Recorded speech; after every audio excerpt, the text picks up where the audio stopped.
Welcome. We're really excited to have y'all join us for Juneteenth Abolition teach-in. And just want to take a moment to acknowledge that we are on stolen land. We want to take a moment to acknowledge that this land was stolen from Indigenous people. For me, I'm currently situated on the land of the Lenni Lenape people.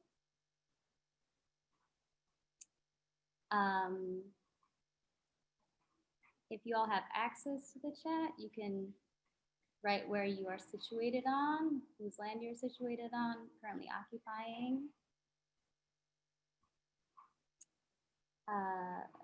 Yes, and we also want to remember the lives of enslaved African people brought here by the Ma'afa, otherwise known as the transatlantic slave trade, and the lives that were lost, and the lives that persisted and resisted state violence. Word about pronouns, so I'll use myself as an example. Just want everyone to be on the same page. So my name is Marone. I use she, her pronouns, and we use pronouns to respect the space and the space that we share with people, and pronouns are part of our identities. We'll hold this space centering and honoring members of our community and their identities. So just for, if y'all don't see, we got Carolyn currently doing ASL interpretation. And we also have Spanish interpretation available. So if you are an attendee, you should be able to select the language you want to use at the bottom of the screen. Cool. And yeah, so I want to introduce Erna and Justice real quick. I'll have Erna go first. Erna from Daily Coast, who invited us in to begin this week of Juneteenth with you all and community. Get away. Here I am. Hi, thank you, Marone. As Marone said, my name is Arna Landrum. My pronouns are she, her, and hers. I am currently in Minnesota on Dakota and Anishinaabe land. I'm also a campaign director at Daily Coast. As many of you know and some don't, Daily Coast is a website, one of the largest hubs on the internet for progressive-minded folks. We have a prolific team of staff writers who keep us up to date on this administration shenanigans and current events like the global uprising against police violence. In addition to our staff, we encourage our community of readers to use the site to make their own voices heard. Our community produces tens of thousands of stories each year. It's because Daily Coast values bringing you news that you can do something about. And that's what our team of brilliant activists and campaigners do.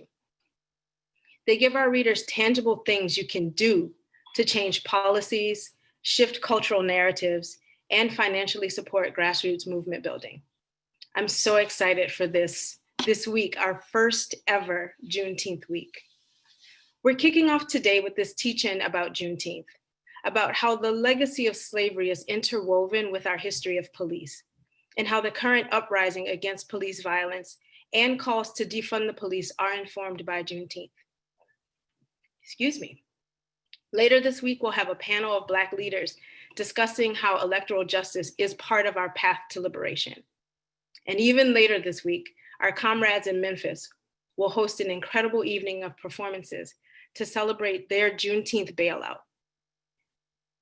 And to fundraise to keep freeing people from pretrial detention. We hope you'll also join us this week in urging Congress to recognize Juneteenth as a national holiday. Thank you, and I will yield the floor to my comrade, Justice. Hi, you all. My name is Justice Gaines. My pronouns are ze, them, zir, or she, her. I am in Providence, Rhode Island, on Wampanoag and Narragansett land. I'm a community organizer and a former organizer with the Daily Coast Liberation League. And Daily Coast Liberation League works to make sure voices for racial justice, gender justice, and queer justice are being heard within the broader Daily Coast community, as well as the broader Democratic Party. I am so excited to be here with you all, and thank you all for attending, and so excited for Freedom to Thrive's wonderful webinar that they'll be having for you. Thank you, and I'm going to pass it back to Freedom to Thrive.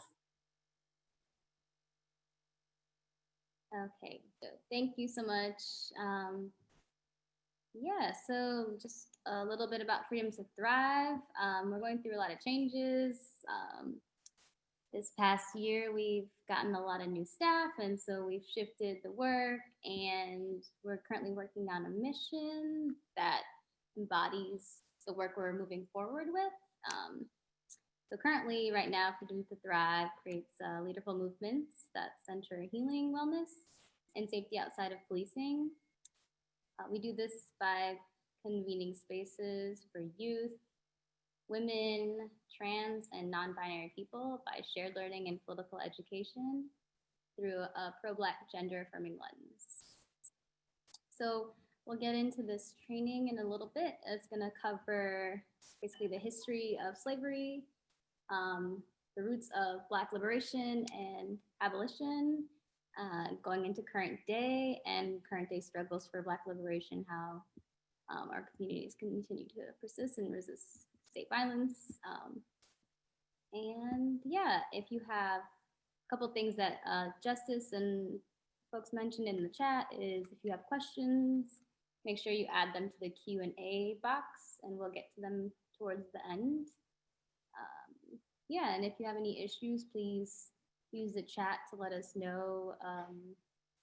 And yeah, have a great webinar. I'm gonna pass it to my homie Steph. Yeah. Can you all see me? Cool. Thanks, Marone. Thanks everyone for being here. I'm kind of nervous. This is like the largest audience that I've had for a webinar. Oh, let me just set my timer because I can ramble forever. So my name is Stephanie and I am the operations manager here at Freedom to Thrive. My pronouns are she, her, we, us, they, them, or my name. One second. Yeah, basically I'm here to talk about the link between slavery and our modern police force. So this country was founded on freedom and justice and opportunity and all those kind of things, right? You know, at least that's what our history textbooks love to tell us, but you know, we all know better.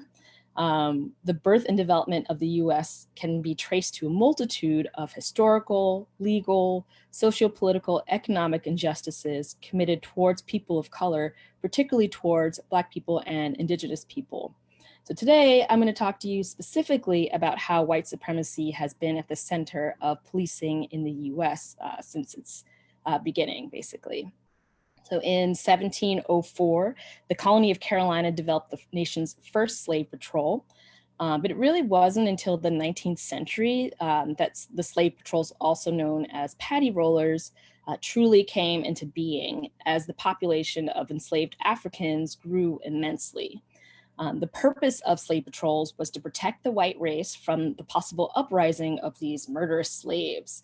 Their job was to keep the roads free of runaways or unapproved slaves, basically those who were walking freely without a pass from a white master.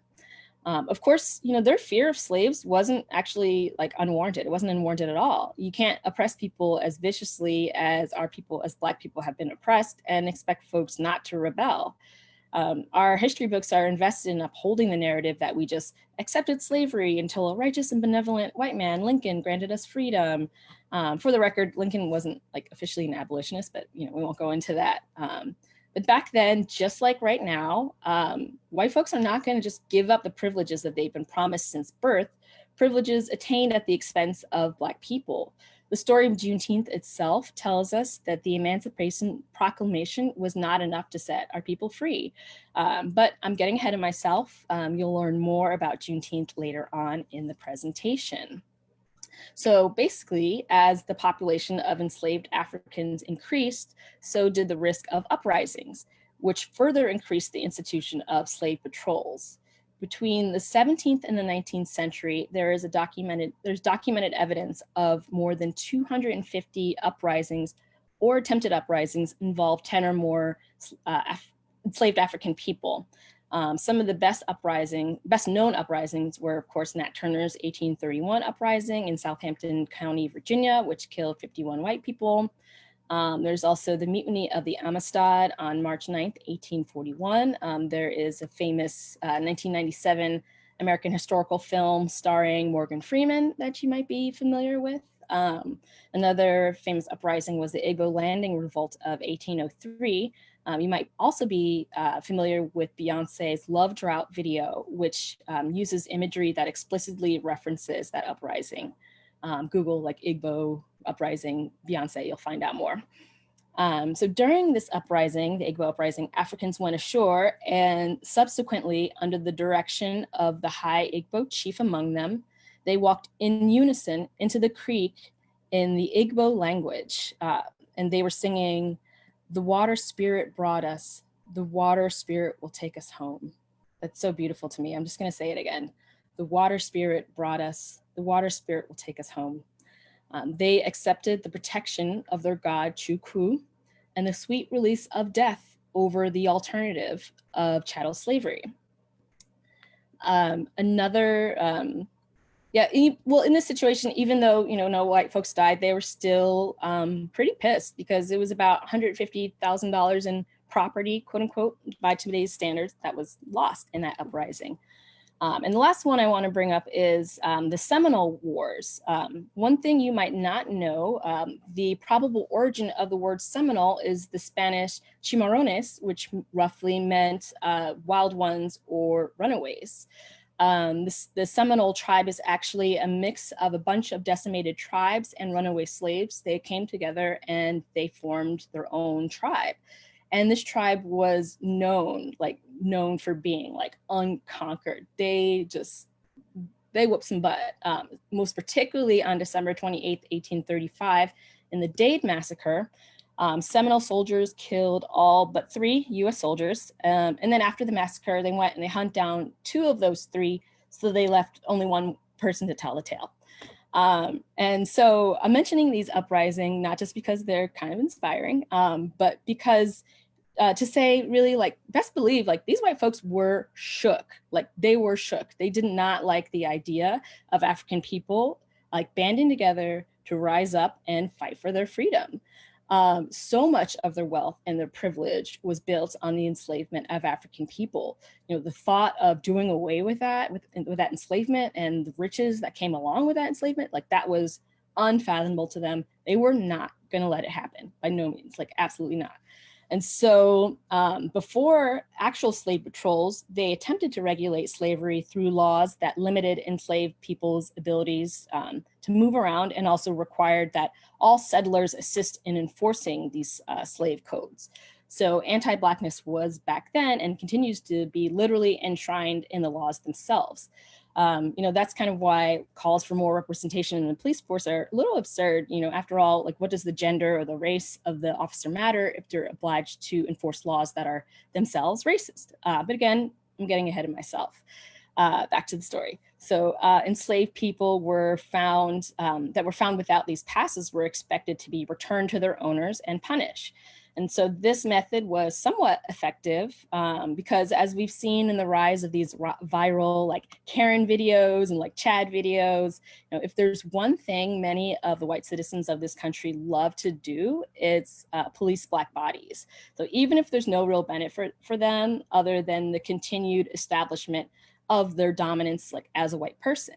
But over time, this approach just wasn't that as effective as they wanted it to be. So they formally established slave patrols.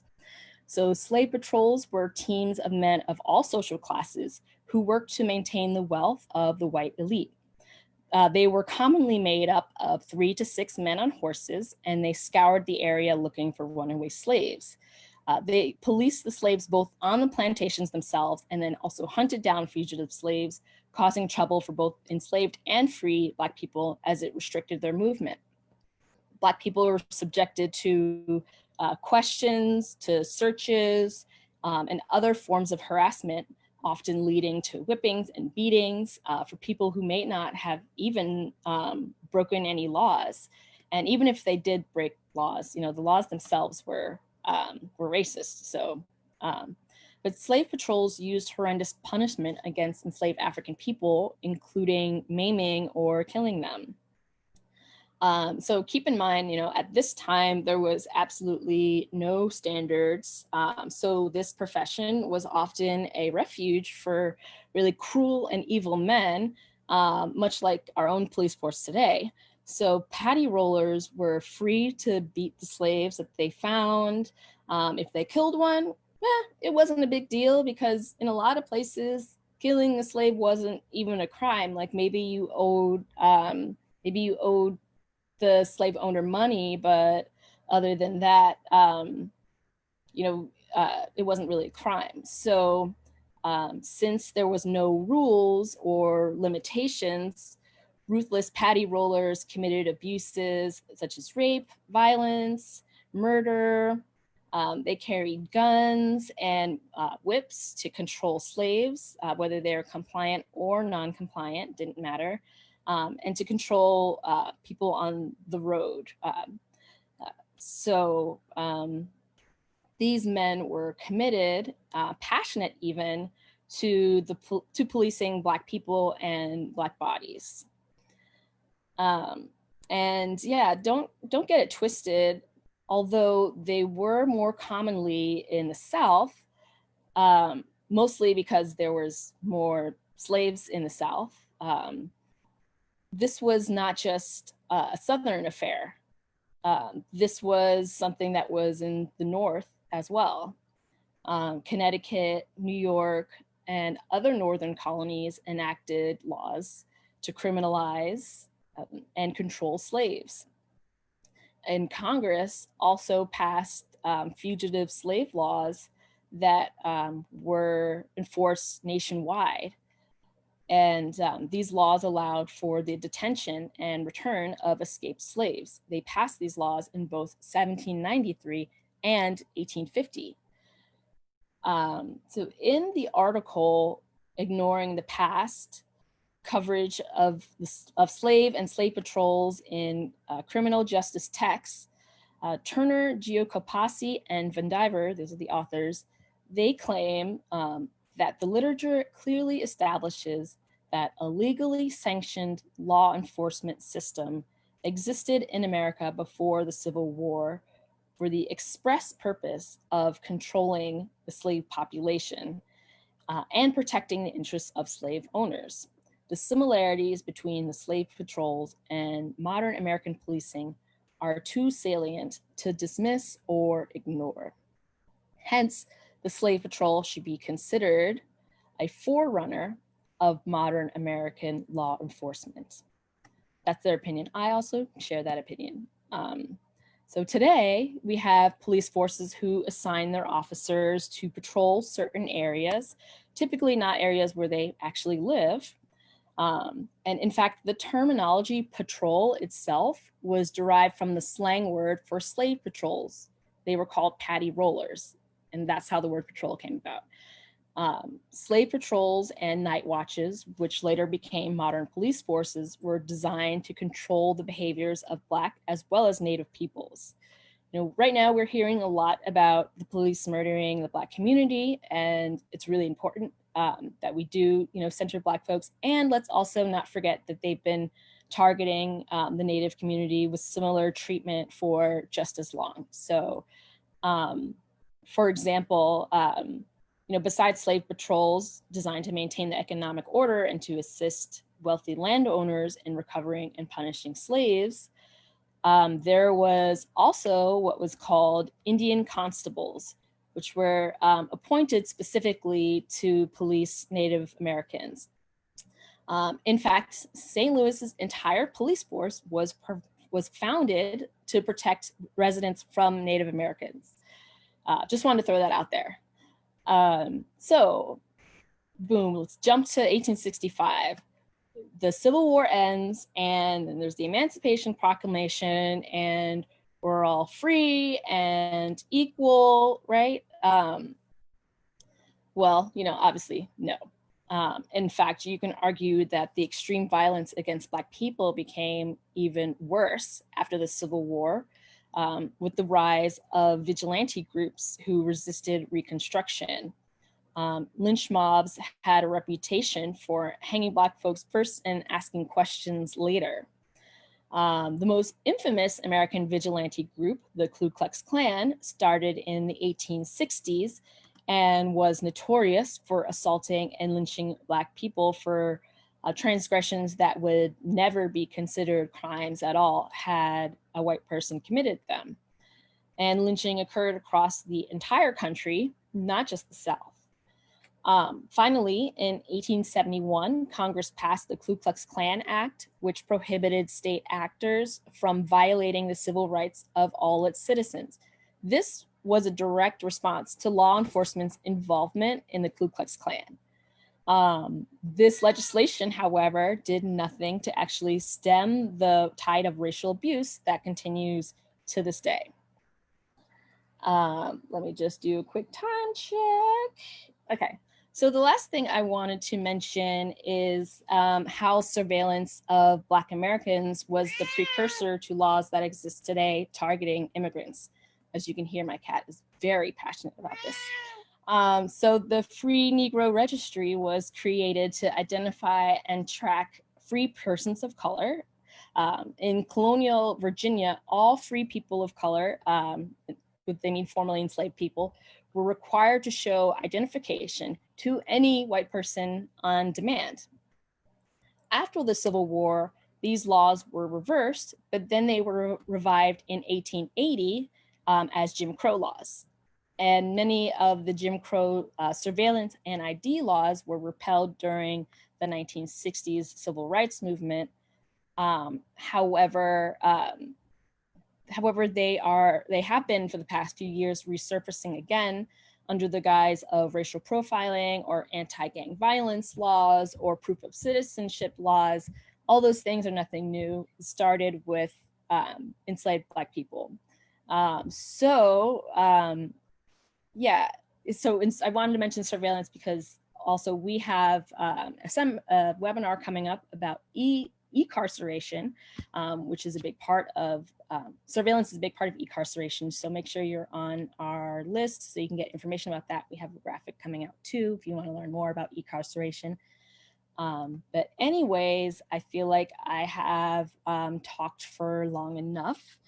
I'm going to pass it on now to Babatunde and to Tana to talk more about Juneteenth itself. Thanks so much for listening.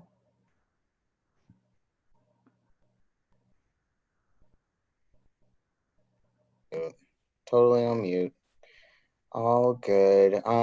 Thank you so much, Steph. Thanks for everybody for joining us. My name is Babatunde. My pronouns are Z and here. I'm the programs coordinator from Freedom to Thrive. We, Steph, myself, and Tana, are all joining you from Coastalish, Mount Noma and Clackamas, Malala, Clippicat, Bands of Chinook land, out here in Portland, Oregon.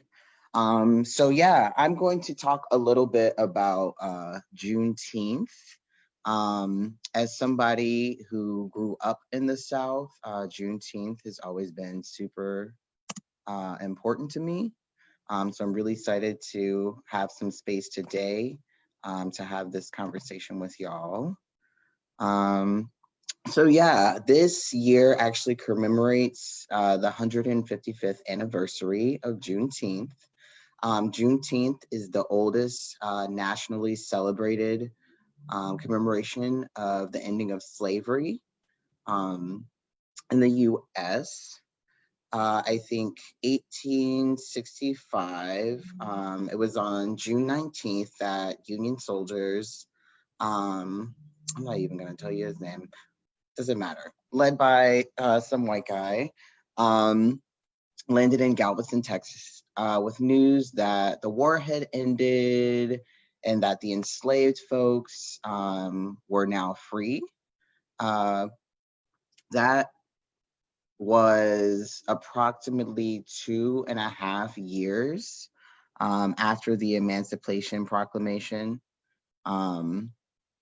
which, like Steph mentioned, really didn't do a lot for Black folks. I think that had become official in January 1st, 1863. It really did have little impact on Texans due to the lack of a lot of Union soldiers being able to actually enforce that in the South. The surrender of General Lee, also random white guy, whatever, in April of 1865, and the arrival of General Granger's regiment, the forces were strong enough to influence and overcome the resistance that they were facing. In the early years, really, little interest existed outside of the Black community, African American community, in participation of Juneteenth celebrations. In some cases, there was outwardly exhibited resistance by barring the use of public property for the festivities back in the day. Most of the festivities found themselves out in rural areas, out in the country, around like rivers and creeks. Just bodies of water tend to be really important to Black folks. And things like that, being out in the woods, being out in nature, could also provide the extra space to do leisurely things like fishing and horseback riding and barbecues and just have fun, you know? Also, as most stories in the Black community and a lot of the events would take place at the church. Actually, there was a huge population of people that came together to try to purchase land collectively so that they could actually actually have giant community-based Juneteenth celebrations. I think the original fundraising event was by Reverend Jack Yates. The effort yielded about $1,000 and actually led to the purchase of Emancipation Park in Houston, Texas. I don't know if folks have been there, but I thought that was really interesting because I've been there a lot and didn't know a little bit about that history. So there are accounts of Juneteenth activities really being interrupted and halted by white landowners. So these are folks who, if folks are sharecropping or things like that, you know, they see these events happening and they're just like, you know, actually, no, swerve that, not even going to do that. And actually demanding that those folks return back to work, which is kind of bizarre. In 1862, slave owners in Mississippi, Louisiana, and other points in the Southeast had been migrating to Texas actually to escape the fact that the Confederacy lost the Civil War and were having to change the way that they were doing things, i.e. like not enslaving Black people. So in like really it was a huge influx of people, like it's almost like a reenactment of like the Middle Passage in a lot of ways, where I think more than 150,000 slaves had made a trek from the Southeast towards Texas. When Texas fell and Granger basically let folks know that the slaves were freed. It exactly wasn't the most magical instant. For the Lone Star States, like 250,000 slaves on plantations. Many masters had to decide when and how to announce the news, or to wait for a government agent to arrive and force them to do it. And it really wasn't uncommon for these white slave owners to delay letting folks know the information that they were free until after the harvest, which is pretty messed up.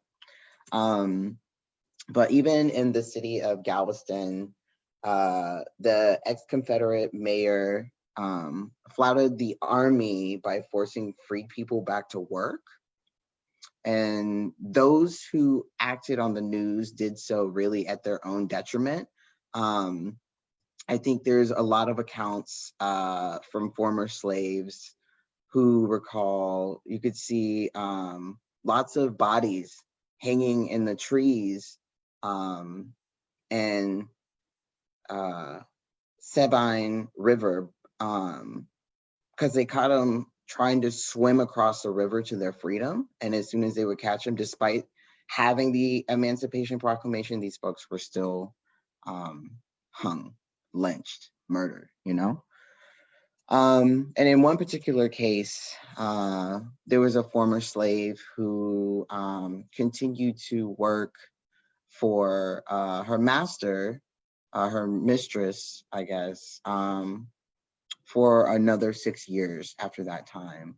And so I think just looking back at a lot of the history of Juneteenth, I think it's heralded as, you know, the Emancipation Proclamation came and the slaves were freed, and nobody ever really talks a lot about the time, the 2.5 years time that the slaves in Texas had no idea that they were actually free. And I think that it's important to lift that up in this moment, because I think when we think about abolition itself and who gets lifted up and who gets acknowledged, we're still talking about Abraham Lincoln, and just completely disregard the thousands of slaves that fought, not just for the Union, but also the Confederacy, because they had to. And also, you know, I just think it's really important that we lift up that, like, we've gotten ourselves free before. Even when, you know, people were dead set on making sure that we didn't know that we were free, that we have gotten ourselves free and we can be free again. And so that being said, I just wanted to share a little bit of that background information, because we are really, really, really in a very, very exciting moment in our history to know where we can actually get rid of the police, the state, cages, prisons, jails, you know, and also just lifting up this work has been going on since the creation of the system. You know, abolition might be a new term for a lot of people, but it's as old as oppression is. So, and that being said, I would like to pass it off to Tana to talk a little bit more about the significance in this moment.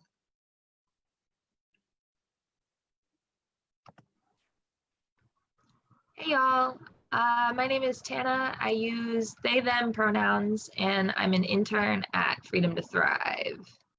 So following the killings of Nina Pop, Tony McDade, Breonna Taylor, George Floyd, and many others, thousands of people around the US have poured out onto the streets in protest. Their names, as well as the names of Mr. Arbery, David McAtee, and others, have become rallying cries for change across the nation, effectively re-energizing the Black Lives Matter movement. The 13th Amendment was ratified in 1865, December 1865, The 13th Amendment did not abolish all slavery in the United States, and instead explicitly permitted slavery in prisons. It's one of the many ways that the government circumvents justice for Black people. This amendment was ratified 6 months after news finally made it to Galveston, Texas. Today, the prison industrial complex and the epidemic of policing and caging Black bodies is the manifestation of global anti-Blackness. Today, Black bodies are overrepresented in the prison system. There were 1,501 Black prisoners for every 100,000 Black adults at the end of 2018, according to a new report from the Bureau of Justice Statistics. The statistical agency of the U.S. Justice Department, that was down sharply from 2,261 Black inmates per 100,000 Black adults at the end of 2006, according to an earlier BJS study. These statistics only count inmates sentenced to more than a year in state or federal prison. They exclude inmates held in local jails and those sentenced to shorter periods of imprisonment. Many detention contracts are given to local jails or private prisons, especially in rural areas and many areas in the southern states. With that, I'm going to hand it back off to Babatunde so that they can talk a little bit more about defunding the police. Yo. Yeah, I guess, thank you so much, Tana, for providing that significant in that context. I do just want to lift up, that piece that Tana said before, that after Juneteenth, the 13th Amendment was signed, which basically guaranteed slavery for prisoners. And so there was literally a 6-month period where they were like, okay, Black people, y'all free, but they had to figure out another plantation. So I just want to make the correlation there that, those things didn't happen by chance. Just the state will always protect its interests, which are Black bodies, Black labor, and uses Black people as a resource, and extracts from Black people. So like I said before, we've gotten ourselves free before. We absolutely have done that. And so that power lives within us, right? And Juneteenth really is that. I use Juneteenth as an opportunity to just sit back and kind of look at some of the other lessons that can be gleaned through our history. And yeah, like I was saying earlier, there's a huge erasure of Black achievement. I think that I'm bringing this up when we're talking about defund the police, because again, abolition is not new. There's Black women, Black trans folks, a lot of Black disabled people who have been at the forefront actually of pushing calls for abolition. So calls to defund the police definitely come after an ongoing campaign from abolitionists. I know some folks will think of CC McDonald or Angela Davis when we think of like abolitionists. But honestly too, anybody that has ever said like, fuck the police, fuck 12, like they're abolitionists too, And so basically from the inception of this injustice system and incarceration, abolition has existed. I think there's also, when we're thinking about Juneteenth, I think that particularly thinking of these conversations around like defund and disband and making the distinction between the two, because I think that there is a certain amount of danger of associating the two as abolitionists. I think one has like an abolitionist spirit and one actually feels like a bit more abolitionist. So like in LA, where they are moving millions of dollars from the police budget into community programs, that's an example of defund, right? We're having similar fights here in Portland. Whereas, in Minneapolis, they're disbanding the police department, which is something altogether. It's unprecedented. And so I keep coming back to how like particularly exciting and energizing this moment can be for us, or at least that feels for me. Let me use I statements. It feels that way for me, right? But yeah, back to that conversation.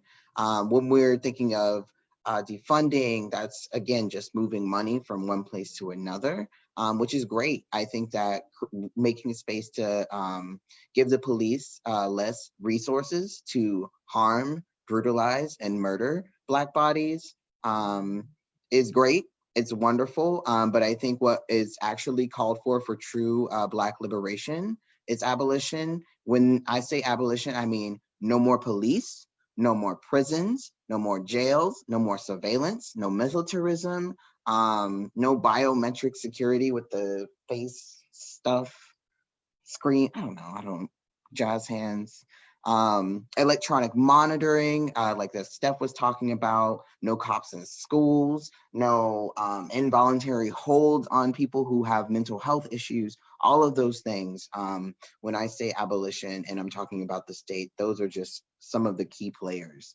I think that these calls for defund the police are definitely right on time, you know, and disbanding the police, abolishing the police. We have a very interesting election year coming up. We're in the middle of a pandemic, and, you know, folks are talking about that piece. And then, you know, now the conversation is also opened up to include police brutality and the harm that that has had on our communities. I don't think that my personal opinion is I'm not even going to get into electoral politics, but Biden actually is wanting to propose $300 million to reinvigorate community policing in our country, whatever that means. I looked a little bit into it, and that's more around like reforms, like adopting a national use of force standard, which sounds disgusting. Buying body cameras, which is just reformist. And technology only works to the fault of human error, right? And recruiting more diverse police officers, which also sounds very disgusting, but we'll get into that a little bit later. You know, and then we have on the other side, like we got Trump, who is all like law and order and more cops and telling folks who were in Seattle with the Capitol Hill autonomous zone to the mayor of Seattle, like, fix your city or I'll come do it for you, you know, things like that. So I think it's going to be really, really interesting and important these next few months leading up to the election, how we're able to build power collectively towards like shifting resources back into our community. And I won't even say reinvest in Black communities, because Black communities actually have never been invested in. So actually deeply invest in Black communities. I see the defund strategy is, well, not even a strategy, it's a tactic. I see that as definitely a really, really strong tactic for abolition, because the change that we want is going to be incremental and not overnight. We have a real opportunity to chip away at the prison industrial complex. And, you know, a little bit with like our current fight here in Portland, like, it's you know, we get a lot of lip service out here. We're having conversations or just testifying at these budget fights, and I cannot emphasize how important it is to be clued into where the money in your city is going. I know that it's hard to kind of like in this moment really think about that, but I lovingly challenge folks to make a little space and time to understand how city budgets work, because it'll just shift your framework for how to get things done. I think that we were proposing that the city of Portland remove $50 million from the police budget, which is great, you know, and the police budget is to the tune of $244 million. So 50 million is cool, but I'd like to see a little bit more rigor there and a little bit more boldness from folks in elected positions. But we have the ability to do that. We elected them, we can push them, we can find out where they live and camp outside their houses and all that stuff. I'm gonna stop talking about that because I feel like I am rambling a little bit. Sorry, y'all. I'm like all on my soapbox right now. But yeah, essentially defunding the police means reallocating those funds to support people and services in marginalized communities. It's again limiting the amount of resources available to do harm. And I feel like this moment holds a key to the next level and where we actually need to get to. All of these uprisings, all of the resilience that is being built is beautiful. All of the collective care and mutual care is beautiful. And I really, really, really, really am excited to see where we can take this moment, particularly the young folks, because I feel young folks are definitely driving this moment and where we want to invest our money. And the best place to invest money, in my opinion, is in Black youth. That being said, I will pause here and pass it to another brilliant young Black person and pass it back to Tana.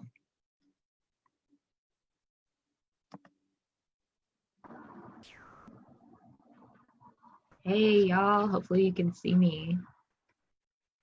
So we wanted to talk a little bit about reparations and reinvestment, right? Like, what is the vision that we want to invest in going into the future? As we're tearing down all these old systems, what are we going to replace them with? And really, like, what is reparations? We would define it as making amends for a wrong one is done by paying money to or otherwise helping those who have been wronged, right? In the case of Indigenous people, that would mean returning their land. The federal government has given reparations before. After 120,000 Japanese Americans were held at internment camps during World War II, the government apologized and in 1988 paid $20,000 to each surviving victim. The descendants of African people who were enslaved in this country have not received any type of similar treatment. And really what this boils down to is anti-Blackness. As in the case of Haiti, which actually had to pay when it took its independence back, there's really kind of like a worldwide precedent for forcing Black folks to, or punishing Black folks for taking back our freedom. Shirley Weber, a Democrat from San Diego, helped pass a bill through the California Assembly. And if it became law, 8 people with backgrounds in racial justice reforms would lead a study into who would be eligible for compensation due to slavery and how it should be awarded. This approach limits the involvement in Black communities as a whole and is dictated by the same system responsible for the subjugation of Black people. We need to reinvest money in health and non-police safety programs, such as housing, food, healthcare, and education programs. Socially, we have to divest from white supremacy, patriarchy, and capitalism. And we need to reinvest in our young people and especially our most marginalized communities, our trans folks, our houseless folks, and our poorest folks. We really just wanted to give y'all some things to think about when it comes to like what reparations and reinvestment can look like for you in your own life and maybe for your organizations as well. So with that, I think I'm going to pass it to Basma to get started with the Q&A.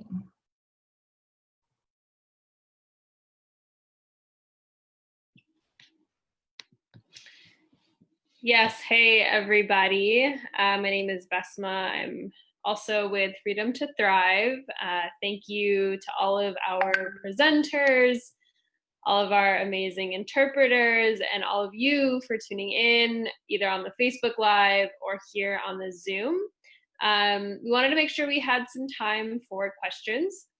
We're all in a process of learning together, and we don't have all the answers, and collectively we want to be learning from you as much as you're learning from us. And so we've had some really good questions come up on the chat, and so I wanted to share some of them.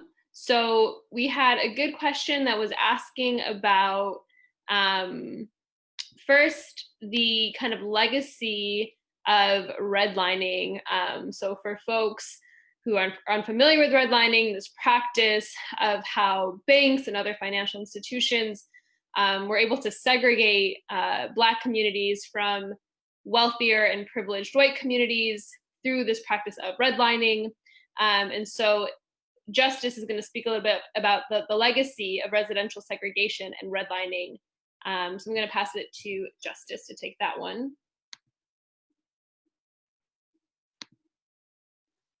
Hi, all. Thank you for that question. And so when we think about residential segregation and redlining, it didn't exist solely in a vacuum, right? And the system was built up with other systems, including education, public housing, as well as incarceration. So when the suburbs came to be and they were redlining and segregating predominantly Black folks and other people of color out of those areas, and also in a lot of ways forcing people of color and particularly Black folks into cities, into urban areas. What they also did was they put them in lower wage jobs and made sure that the job market there didn't provide for advancement.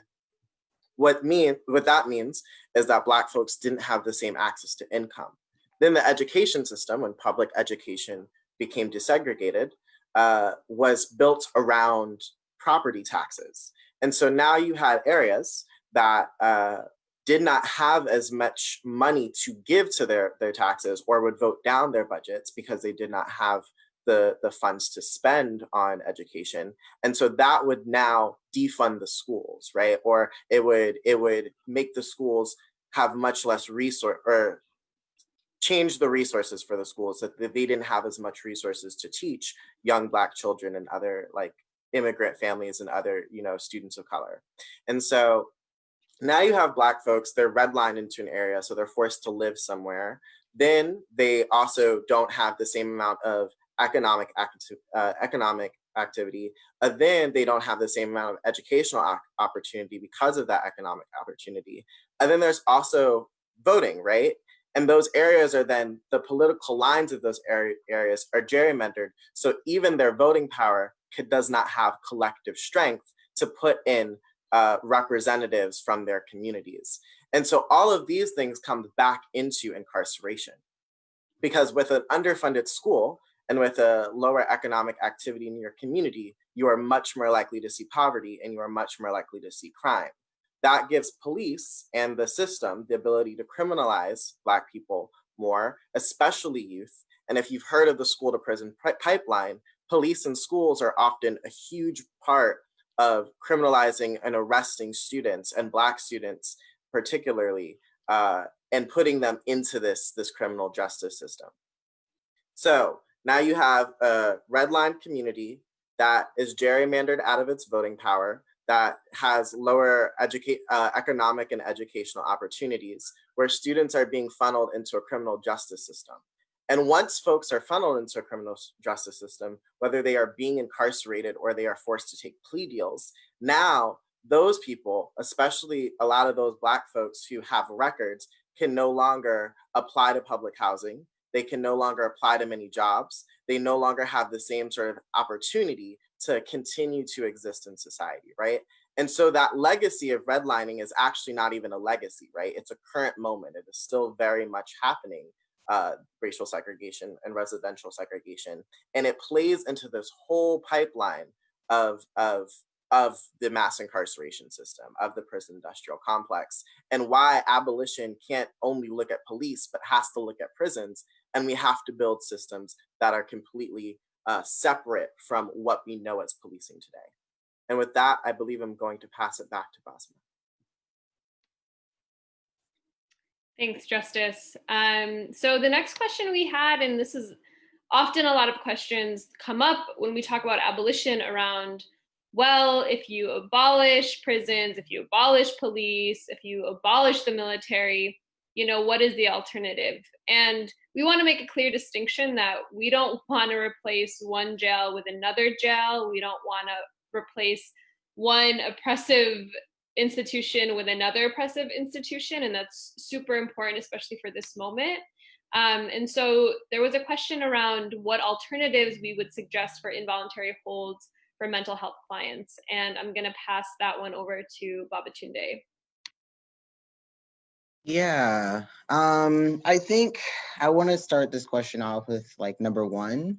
I think that folks immediately expect abolitionists to have answers to everything. It's like, well, what about this? What about this? What about this? And I think like part of the magic of this work is being able to be flexible, to be nimble, to be creative, and be open to things that no one's ever seen or done before, you know? That being said, I think with the temporary holds, as somebody who struggles with like mental health stuff, pretty regularly, I think that because of the way that white supremacy, capitalism, and patriarchy are set up, essentially folks are left to deal with their mental health issues on their own until it's actually a crisis. I was lucky enough to be in a webinar not that long ago around disability justice and heard this term called mad mapping. And essentially it's a term and practice used by folks who struggle with mental health issues to taking a more proactive role in their care, not just them by themselves, but it's actually other folks in their lives, right? People that they might share a house with, people who are immediately in their neighborhoods, you know, people that they might work with, or people they basically see on a regular basis. And through mad mapping, you're able to map like, okay, I can tap this person for my needs, or tap this person for my needs, or this person, you know? And I think like, it's just like, I'm not sure if folks are familiar with like pod mapping, but essentially it's like the same thing. Where you're just building out a network of folks that you can rely on in case of emergency. And I think that, you know, when we're talking about abolition and things like that, that's one of the things is like, what do people immediately are like, what do I do in a crisis? I have to call the police. But I don't know how many folks have actually looked at like all the calls that like police officers respond to. And they're actually not set up to do any of those jobs successfully. And even the one, I think we were talking about this while planning this, but even the one job that they're actually tasked to do, which is solve crimes, they're terrible at. And so I think that the only next recourse is figuring out what solutions are actually working, you know, and trauma-informed care, harm reduction, you know, actually seeing whole people outside of their diagnoses, I think is going to be part of that work. I think that there's no quick answer for temporary holds because people have become so reliant upon the system, not just the prison industrial complex, but the way that the medical industrial complex also plays a role in that as well, and criminalizing folks who are disabled or have different levels of ability and things like that. But I think to that question, for going back to temporary holds, actually finding people in your community who want to take an active role in your care. You know, I think a lot of folks take it to like, that's something I only do for my friends. That's something I only do for my family. But ultimately, abolition asks us to see each other in a real way every day, not just on Christmas or Easter, I guess. Is that another holiday when people are being all fuzzy and stuff? I don't know. But, you know, it's more than that. It's about seeing people every day and relying upon each other and being interdependent. That's the word, interdependence. So that we can make sure that everybody actually gets their needs met. So I hope that was helpful. And yeah, I'll pass it back to Besma. Thanks, Tunde. Yes, these are great questions. Keep them coming. We had a question around the ways like the military and the ways police forces recruit strategically in low-income Black and Brown communities. And so I wanted just wanted to speak a little bit to that and kind of how that's a very intentional recruitment that happens, and that recruiters really invest a lot in kind of PR, in like promoting the police forces, promoting the military as a way out in a lot of ways for people. So you know, if you join the military, if you join the police, this is a stable job. This is how you can support your community. This is how you can keep your community safe. You know, it's an honest job. These this like sort of this pitch that can be seductive to a lot of people in the community, and this need for, oh, we need more representation. That's why we need more, you know, police officers who are Black, who are Latinx, who are Muslim, who are, you know, who will come from hyper policed and criminalized communities. And I wanted to share it. I can drop the link in the chat. The War Resisters League a couple of years ago published a really, really helpful and useful counter-recruitment zine brochure called So You Want to Be a Cop. And it does a really good job. It's really accessible. They have it in Spanish and in English as of right now. But they really break down kind of like all the lies behind recruitment. And they go into sort of really, getting into sort of like all the myths that are around, you know, that are pushed into recruitment. So I can share that link here. Had another question as well. Give me 1 second. We had a couple questions actually, kind of generally around tactics towards abolition, and abolition is an active, it's ongoing, right? It's an active, it's an active change that folks have been for a long time pushing for. It's nothing that's new. I think we wanted to talk a little about some of the sort of other sort of tactics that can push towards abolition. And I know there's a lot of this debate right now of around defunding and like the defund versus dismantle that Tunde was talking a little bit about. So there was a question around kind of what are some other sort of abolitionist tactics, and obviously people being in the streets, obviously a hugely important tactic. But I think we can talk a little bit more about some of the other ways that we can really achieve full abolition in the ways that Bob and Tunde had just sort of described. So I'm gonna pass this one over to Stephanie to talk a little bit around tactics. Hey, thanks for that, Desma. So there's sort of two approaches to take when it comes to abolition. So on the one hand, we want to dismantle disruptive or dismantle oppressive systems in place.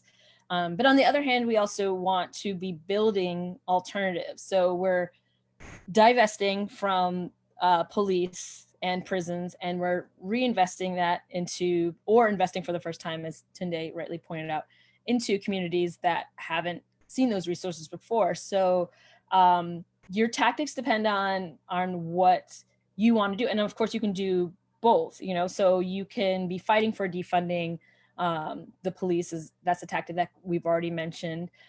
And you can be also building new alternatives around community safety.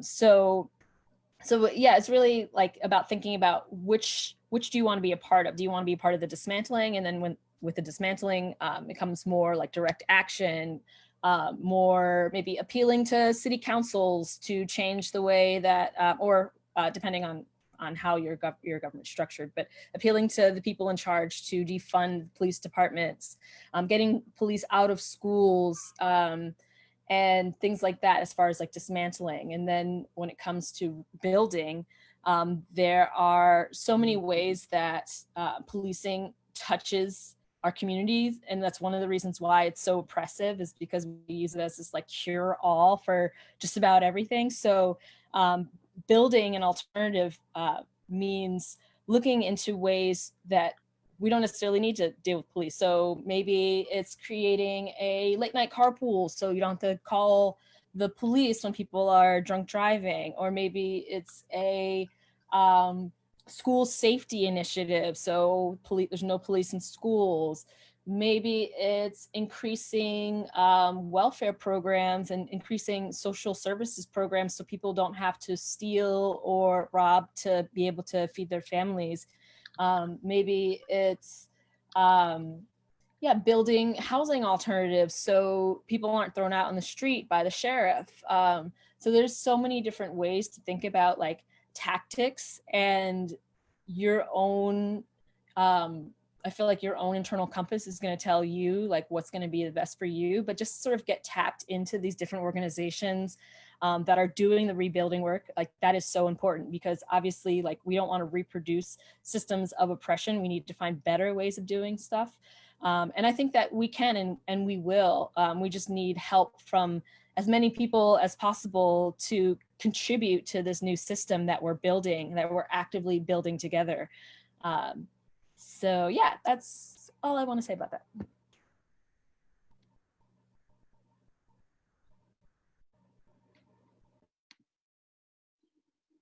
Awesome. Thank you, Steph. And also for folks who are on the chat or on the Facebook, feel free to also, share your takes on different tactics as well. Again, we're all kind of learning together. We don't have all the answers and we're trying to figure things out together. And there's always a multitude of tactics.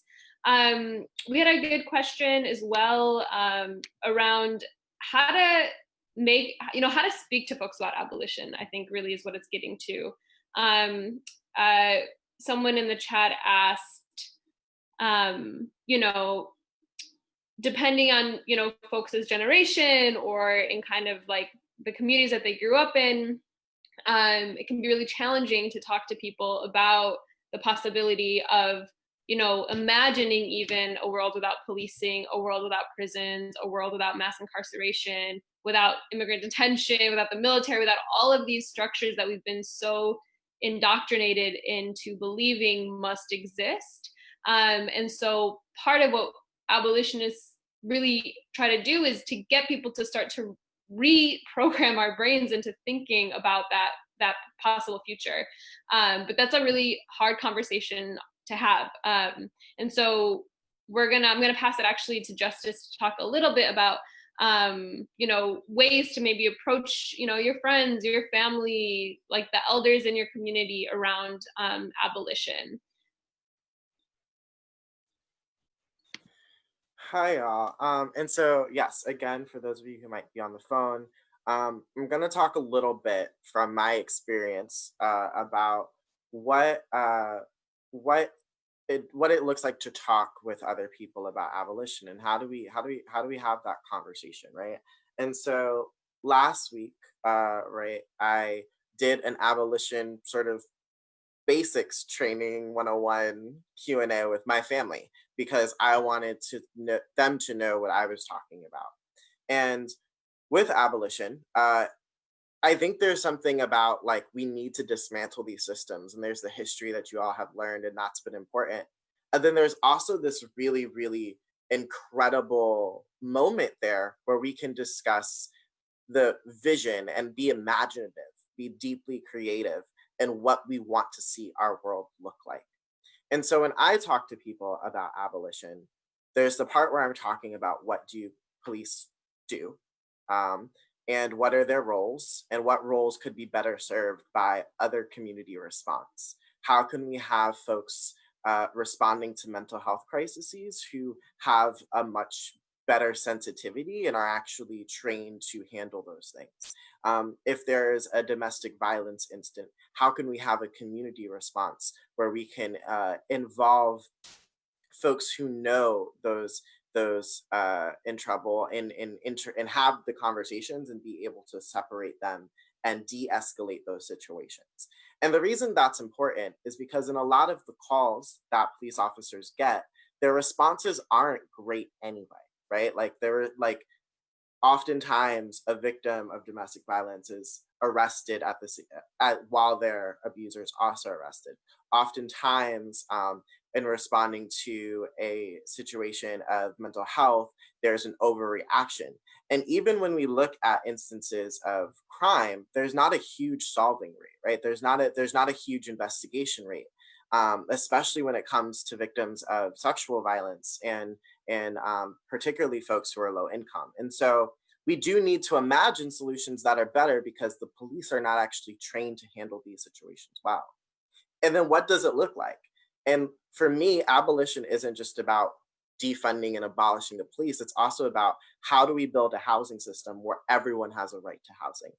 How do we build a healthcare system where everyone has access to healthcare and it will not bankrupt them, right? How do we have a system of education that is teaching truly culturally competent and accurate history to our young people, to our young Black people? And so it's that imaginative space that we can be in, right?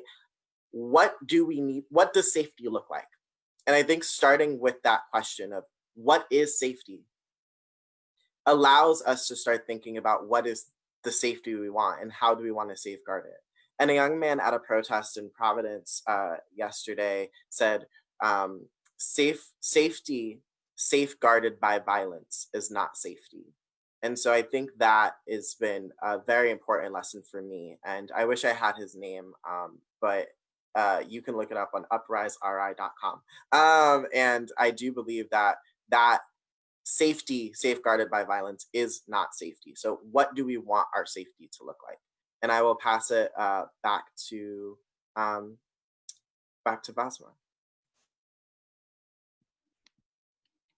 Awesome. Thanks, Justice. Appreciate you taking that.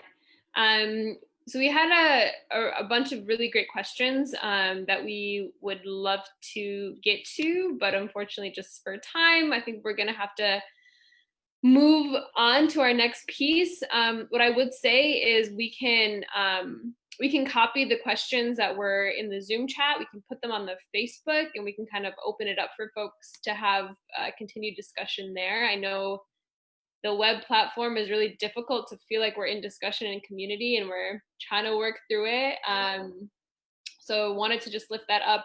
People were asking about how to access the webinar. We definitely will be following up with folks who registered with resources, and we would love to stay in contact with everyone as well. We are live on Facebook, and so you can rewatch the webinar online, and we can also make sure we send out a link to that. So with that, I'm gonna pass it over to Mel, who is gonna talk about ways that you can get involved, the ways you can be taking action. So thank you.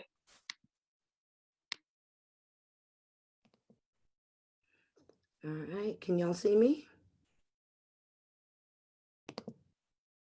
All right, cool. Hello, everyone. Thanks for joining us. My name is Melanie. I use she, her pronouns. I am the interim co-director here at Freedom to Thrive, and I'm welcoming you from Mashpee and Akina Wampanoag land. I'm going to talk to you about some amazing things happening during this revolutionary moment and ways that you can get involved. I'm also hoping that this will answer some of the questions about different tactics or different things that you could do in the name of abolition.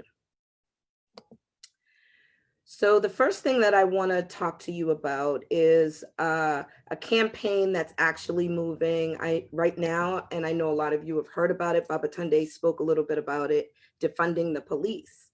Right now, there are uprisings that are taking place in all 50 states, demanding that police officers be held accountable for the murders of Black folks. We've been putting pressure on elected officials also to defund the police and instead invest that money in people and community control. And on a national level, been calling for Trump's resignation. I'm sure everybody on this call would be in agreement with that.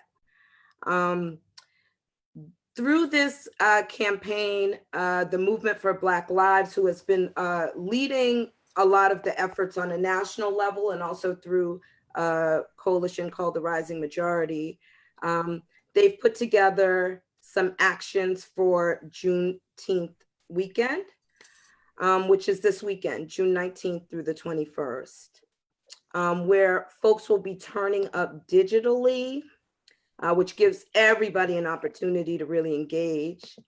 And also ask if, like, so folks will be turning up from their homes and their local communities. And at the same time, there will be mobilizations of 20,000 strong to take action for 3 days in Washington, D.C., where folks will be stepping into the legacy of ancestors to bring this fight right to the steps of the White House. I know y'all saw on TV where they put Black Lives Matter on the street leading up there, and now folks are going to mobilize in that same spirit to the White House door. So those are something that's something that you could be engaged in under this campaign.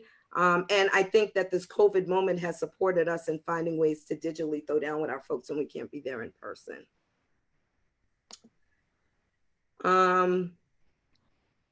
We want to ensure that everybody's able to do their part. And so we're asking for people to join those actions if they can. There's also the Movement for Black Lives is also doing a 6/19 mobilization, which is tomorrow. Oh, I'm sorry. They're calling it the 6/19 mobilization. I'm sorry. It's not tomorrow. But what they're asking is for people to reach out to their elected officials and let them know. And you should also connect with the Movement for Black Lives platform, where you'll find out what are the different things that they're asking people to do, ramping up starting tomorrow into the weekend.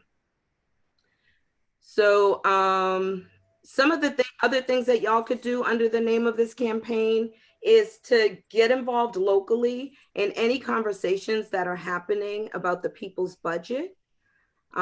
People's budget conversations are happening in every city, and there should be some in your area. If you need more information, you can always feel free to reach out and we'll connect you to efforts that are happening in your area.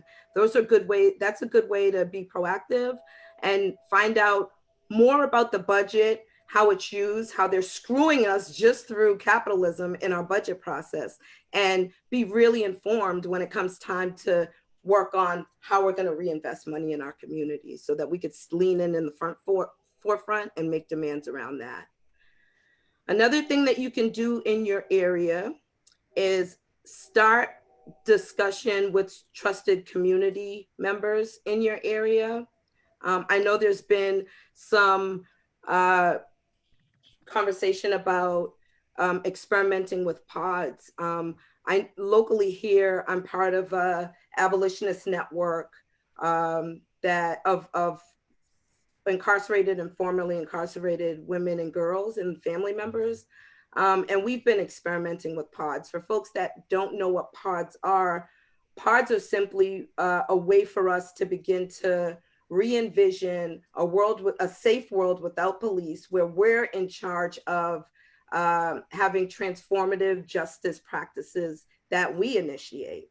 And so how we've been doing it is taking small steps by listing trusted people that we know not only want to make sure that we're safe, but would also come in and intervene in a way that holds us accountable to other people's safety.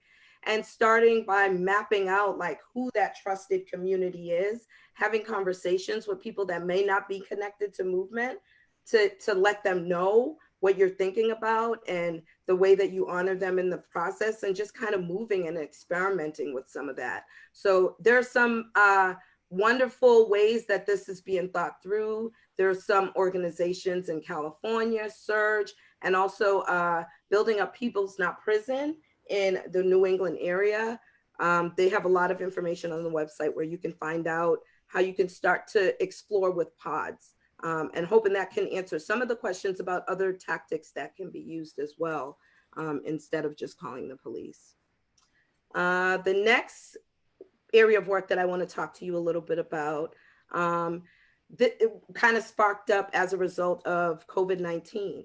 And so we very much think of this as COVID-19 response work. And excuse me, my mouse is acting a little crazy. And so this was work that started mostly because when this pandemic came about, I mean, we were already demanding that our folks be freed from cages, but it was more of an issue for us because now they not only were they faced with all the horrible conditions that they live with day to day, but now there was this pandemic that required us to be social distance. There was no way for that to happen in jails and prisons. And so we made a demand to free our people from jails, prisons, and detention centers. And this campaign has been led by the National Council, by a couple of different entities. The campaign that's led by the National Council for Incarcerated Women and Girls is Free Her. And the demands on that campaign is to release people from incarceration, to resource them, meaning supply them with adequate housing, and not just like housing, or affordable housing, but quality adequate housing, to slate them towards jobs, to support them with healing and treatment centers to provide a gateway to recovery and healing for our folks. And then there's a demand to reinvest money into the community as we, members of the community, reimagine what these different systems can look like under the form of community control. There are different names for this same campaign. I like to think of them as a very similar campaign. There are 3 different campaigns that are really interconnected, but they're moved by different entities. The next one is the Free Them All campaign. And this one is spearheaded by New Sanctuary Coalition. And it's a national call to free our folks being held in jails and detention centers across the country. And through that campaign, I know you've heard about a lot of things that are happening. This campaign is super exciting because folks on the inside have been risking their lives to fight back. Folks have done hunger strikes, are really ramping things up, and also in solidarity with people that are pushing for defunding the police. Ways that you can get, and the last one is the M for BL has a free 'em all policy demand. So instead of free them all, it's free 'em all. And it's part of their policy demand is to just free our folks and let them out of jails and institutions.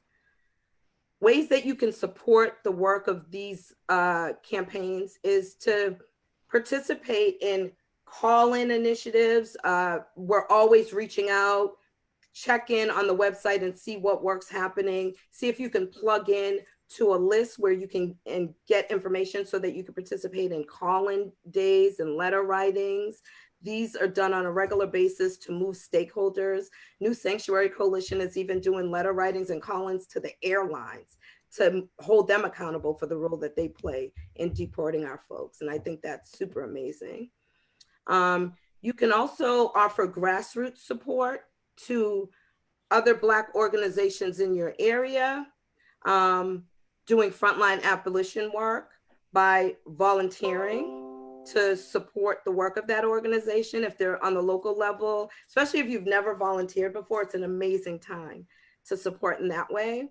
To also provide mutual aid support. I call this in the meantime support for our people locked in cages. And the reason I call it that is because we know that we push for decarceration first and foremost. But in the meantime, there are some things that we can be doing to support our folks in getting just some human justice in the way that they're being treated. Another thing that we've been doing some of the things we've been doing under that framework are providing canteen support. So I've even been talking to folks I know that don't have incarcerated loved ones to see if they're interested in supporting canteen funds or putting money into a pot to support people with canteens. And you'll be surprised how much our people are interested in supporting in different ways when they can't come out and rally. We've also have folks that are committed weekly to writing letters, and we take lists from people that we've never met. And sometimes family members, when they find out about it, reach out and say, hey, can you write letters to my loved one? And that's a really powerful way to support folks that are locked up. And then once things open back up, post-pandemic, We will be pushing more efforts. We already were doing things like Court Watch, but more efforts like that will be in place where there'll be participatory ways to engage in court processes to support folks that are incarcerated and families that are living with that, the impacts of that incarceration, and also to do Court Watch, to put the court officers and folks inside on notice. We're going to engage with these systems as much as we can until we can take them down. And then one of the things that we always ask folks to do is to think about these different campaigns that I talked about as like one fold, and always be uplifting or advocating for the connections between the two.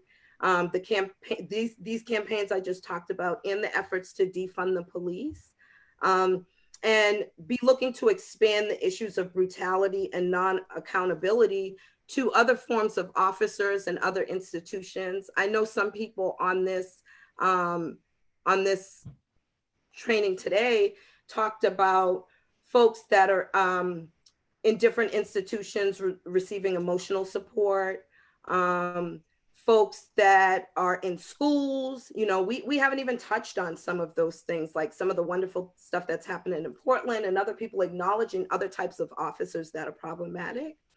So the more that y'all can continue to uplift all of that, I think would be good. And another thing too is to continue to think through what would the world look like beyond policing, and offer any solutions that you come up with, live examples that folks are toying with. I know that there's folks on this call that are currently doing the work under the framework of organizations that are doing great work to figure out what some other examples of a world beyond policing can look like. So I invite folks to connect to those efforts. And if you know of stuff, if you're doing stuff, make sure you're putting it out there so everyday people can hear more about it. I know that I got connected to a TED Talk that was super powerful because they were explaining how transformative justice is currently being used. And I know for folks that are wary, for folks that have come to feel safe with policing, and no judgment, right? We've all been shaped by colonization, and it's going to take some time to unshape us. But as we are becoming transformed, we can do the work to transform other people by giving them hope and live examples of what some of this stuff can look like without the colonized structures that we have in place. And also open up these types of things to social media audience, and folks that I consider untapped, folks that haven't had the privilege of being connected to a social justice organization yet, folks that have not ended up in a pickle that leads them to want to be connected to something much larger, or to understand how this is systematic and is not something that's just focused on them, and that they're not alone. And the last thing is love. It's like my favorite thing. Y'all see how I said it, love. And for me, I think right now in this moment, love as a radical act of liberation is one of the most powerful things that we can be doing. Loving on each other is something I know that for most Black folks, we're not taught really early, right? We're very rigid with ourselves and with each other, mostly because the world is hard for us. And I think it was the way that our ancestors prepared us and kept us safe. But now there's a moment where we need to do a little bit of softening. It's not fair that we have to be that hard.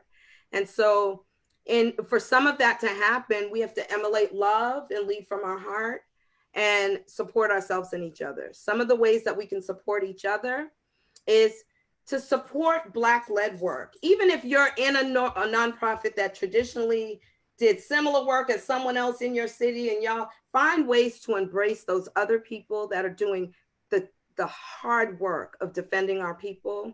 There's a place for all of us in this, just like there's going to be a place for all of us in a liberated world. But support Black work. And if you have a little bit more privilege financially and you're able to give funds or become a sustainer, find organizations to support. And also support trans-led work. I think it's not good enough for us as Black folk to center our Blackness separate from our trans folk and our trans community. I think that we need to uplift trans folk first. And so I'm putting a call out for folks to support trans-led work as well. Check in with your folk. If you go a couple of days, I know for many of us, we're so busy that we go months, sometimes, I mean, weeks, sometimes months without talking to our folk, particularly folk in other parts of the country, other parts of the world. Check in on your folk, see how they're doing, see if there's something they need. You might just be the one to be able to provide it. And love on each other first. Every day, get up thinking about what it is you can do to love on each other. And then what I would say about loving yourself, which is one of the most hardest things, but we got to get better at it, is to ask for support. One of the best things I could have done for myself is get to a point where I can center my needs enough and humble myself enough to ask for support. Although we're reaching out and we're checking in on folk and we want to see what folk need and try to provide some level of mutual aid, a closed mouth does not get fed, and we love everyone. And so we want to show love to each other by speaking up, letting people know what we need, getting involved in spaces that offer healing, that offer treatment, that offer wellness, that offer retreat and vacation, whatever it is you need, own it and take it for yourself, because we need you in this for the long haul. Take care of yourself. Get rest, drink plenty of water, eat the healthiest of foods. There's also a COVID list of like foods and herbs and things that you should be centering right now, and we can supply that to you. You can connect with us. Maybe we can put it out on Facebook and make sure folks have that. And also think of your taking care of yourself as just as much as going out to that rally, or just as much as, you know, making sure that the police are getting disfunded or dismantled. And the last thing is be gentle with yourself. Love on yourself. Don't be afraid to do it. Hug yourself if you have to. And be gentle with other Black people. And I say this to Black folk. If you're Black, be gentle with other Black people. And if you're not Black, be gentle in a super accountable way with your Black allies. And I think that might be all I have for you right now. I'm going to pass it over to my co-conspirator, Katherine, who's gonna talk to you a little bit more about what we're seeing happening in this moment, some things that we're thinking of doing, and also connect with you about ways you can support us. Thank you. Hello, thanks, Mel. Hello, my name is Katherine, and I am a co-director at Freedom to Thrive. I'm greeting you from Lenape land, and I use she and her pronouns. While we're having more conversation at this moment about defunding and dismantling the police, what we've seen in recent times is the mutation of the prison system and the policing system. We're no longer only speaking about physical jails and detention centers, but also the increasing use of technology to deprive folks of their liberty. It's being framed as a reform, but it really is a way of expanding the prison and policing system through surveillance, facial recognition, immigration enforcement, and post-release, re-entry, and pre-trial monitoring. Freedom to Thrive has just completed work on a popular education piece on incarceration in the form of a digital and paper poster on its many forms, including electronic monitors and surveillance. The poster is in English and in Spanish and provides an expansive definition of what constitutes incarceration, while highlighting alternative solutions to prisons and policing. Keep an eye out for our official Not on Our Watch poster launch in early July, and our upcoming webinar on this topic, where we'll be bringing in perspectives of folks who can share the impact of incarceration on their communities. The webinar is tentatively scheduled for July 29th. What we do have confirmed next up is our digital Pride event, which will be happening on Sunday, June 28th at 3 p.m. Eastern, 2 p.m. Central, 12 p.m. Pacific. Our political education web series will be continuing throughout the summer and the fall. We'll be exploring lots of topics, which will include Indigenous healing practices and disability justice. You can follow us on Instagram, Twitter, Facebook to learn more about our upcoming events and our work. I just really want to thank you all so much for joining us today. Also want to ask you to consider supporting Freedom to Thrive's work as a monthly sustainer, or by making a one-time gift through our website, or even by PayPal. Any amount is appreciated. You can also join us for our Summer of Healing fundraiser, where we've partnered with local healers to sell their products and donate a portion of their proceeds to Freedom to Thrive. You can purchase products for yourself or as a gift to send to frontline folks in Minnesota. We're drawing near to a close. I want to thank you again and close with a couple of questions for you to consider. If you'd like to share your responses, you can put them in the Q&A chat box.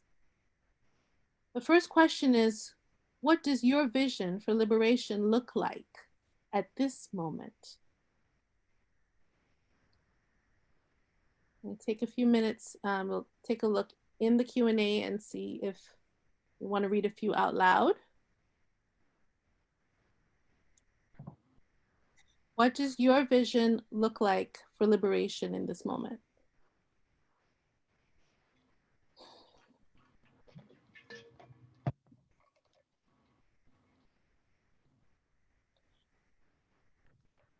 And if you're still thinking about that,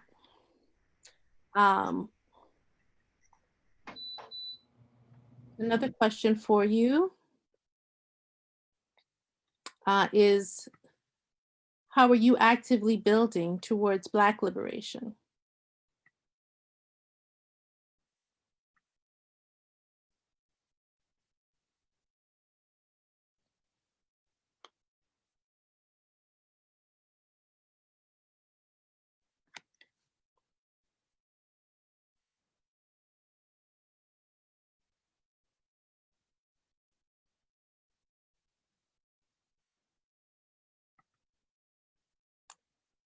Okay. We have some links in the chat for ways to donate, either just a regular donation or donating to the Summer of Healing initiative.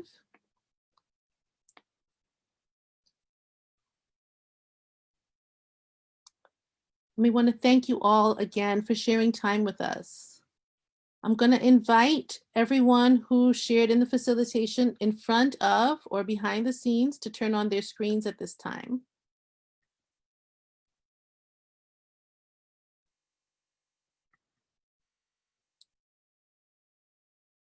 We look forward to being with y'all again really soon. From Freedom to Thrive and the Daily Kos and all of our co-conspirators and allies, happy Juneteenth.